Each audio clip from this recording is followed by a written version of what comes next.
Magandang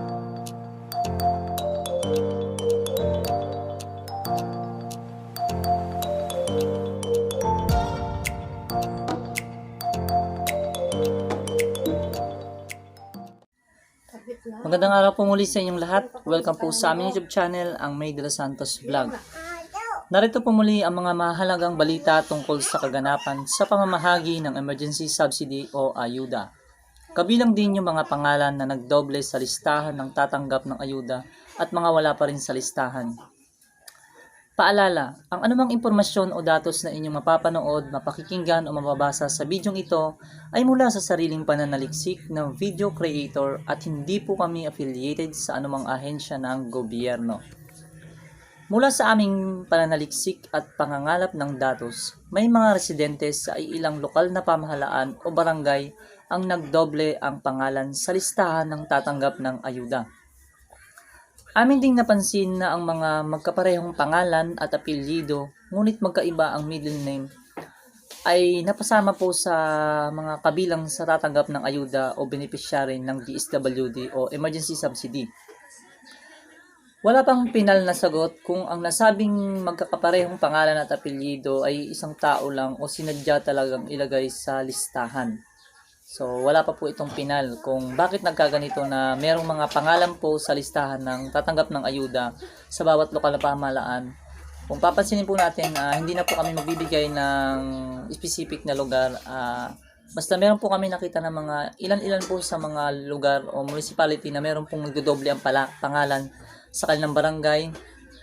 Pareho ang pangalan, pareho ang apelyido, ngunit magkaiba ng middle initial o middle name, o yung isa naman ay walang middle name lang. So ito ay nakapagtataka po. At narito po ang iba pa. Gaya ng naunang pamamahagi ng ayuda sa ilalim ng Bayanihan to Heal as One o Bayanihan 1, may mga bigo pa rin na mapapasama sa listahan na makakatanggap ng ayuda na kabilang o apektado sa NCR Plus bubble. Batay sa ipinalabas na utos ng ating mahal na Pangulo, bawat individual ay makatatanggap ng 1,000 hanggang 4,000 sa bawat pamilya. So kung kayo nga, ulitin ko po, kung kayo ay sa inyong sub form po nakalagay doon is 3 kayong miyembro, automatic po na inaasahan na meron kayong 3,000. Kung meron naman kayong 4 o humigit sa 4, 5, 6 pataas na bilang ng miyembro sa isang pamilya, maximum na po na inyong matatanggap na ayuda is 4,000 pesos. Ngunit taliwas sa utos ng Pangulo, may mangilan-ngilan na benepisyaryo ng emergency subsidy o ayuda ang kulang ang natanggap na pera. Taliwas sa orihinal na bilang o halaga na dapat matanggap ng isang beneficiary ng ayuda.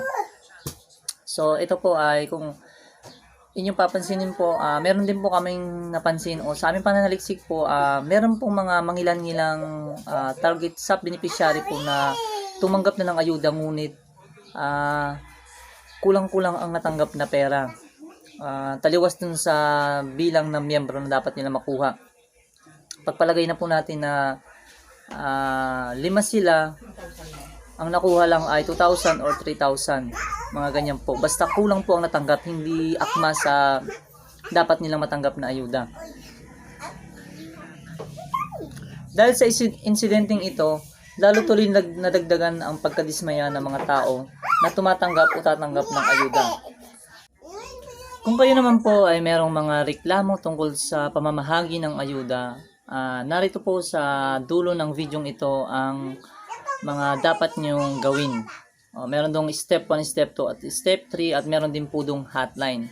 So ulitin po natin, medyo nakadidismaya po ang pamamahagi ng ayuda ngayon o yung tinatawag na emergency subsidy na pinamamahagi ng DSWD. Halimbawa na lang po is meron pong 7 miyembro pero ang natanggap lang 7 sa isang pamilya, meron silang 7 miyembro. Ngunit ang natanggap lang na ayuda o pera ay nagkakahalaga lang ng 1,000 pesos. So dito pa lang po ay meron na pong tinatawag na anomalya po sa pamamahagi ng ayuda. So maraming salamat po, at sana po suportahan niyo po ang aming channel, at sana po nakapagbigay kami ng maayos at maliwanag na impormasyon.